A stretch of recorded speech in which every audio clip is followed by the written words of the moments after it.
So here is the demo for graphic file format task. I already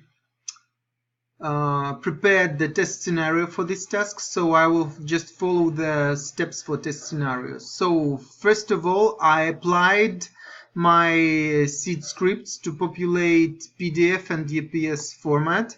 So here they are. Sample EPS template and sample PDF template. Next thing that I should do is just to click on graphics menu.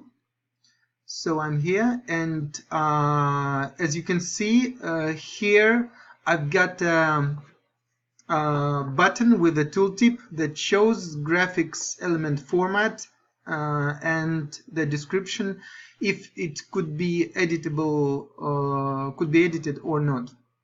The same I should see in the designs. When I add the design, I should select the piece.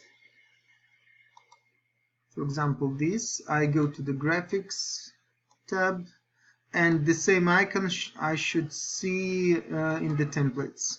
So yeah, here it is. So the task is completed.